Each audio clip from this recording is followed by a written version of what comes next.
And it's another SEC breakdown session here on Mark Rogers TV. We're joined by Stephen M. Smith of Touchdown Alabama. You can also join him on The Way It Is, his new show that premieres on July 17th. In just a couple days, he's coming up very soon on Fox 97.9 in Shoals. Stephen, how you doing this fine weekend? Doing well. Got me a haircut to represent the show. Had the crazy hair the last couple of weeks, so I got the haircut to represent the show. But to end, this week I was down there in the craziness that is SEC Media Days in Hoover. So back at home, thank goodness. So you get the haircut for us, not necessarily for Media Days. Absolutely, Mark. We got to represent Mark Rogers TV with some class. I can't be on Mark Rogers TV with my hair making me look 3 shades darker. I love it. I love it. So let me ask you this, Stephen, before we dive into the football with Nick Saban and company. How many media days have you attended? I've attended. This was my 6th one.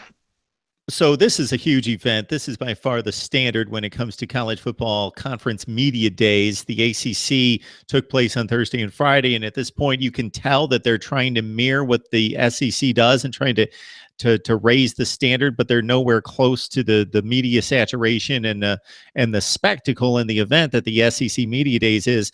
But I can go back to the year 2000, the last time I was there, and it's certainly a different feel and just a different vibe and a different atmosphere. And I talked to Mike LaValle just about this the other day, and one of the big reasons why is because back then the internet sites were so limited that basically if you weren't a newspaper reporter, a TV guy, or a radio personality, you weren't at SEC Media Day. So that's what's really blown up and expanded this, is the online aspect of it. So just in the 6 years that you've been attending, has it grown? Do you see a change? Absolutely. There are a lot more bloggers in the room.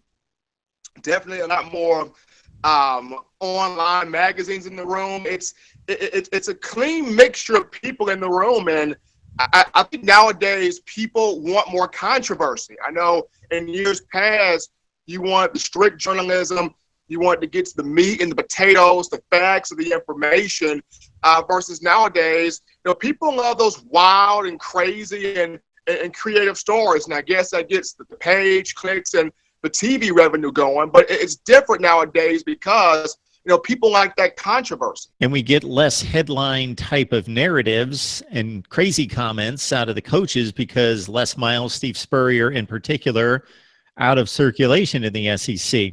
The other thing I noticed is that when Mike Slive was the conference commissioner, that there was usually a focus on some of the controversial topics that surrounded not just the SEC, but college football. And there was a definite perspective that we're the SEC. We're going to take leadership on this. We're going to take a position of ownership, and we're going to let college football know where we stand and hopefully propel the rest of college football behind us.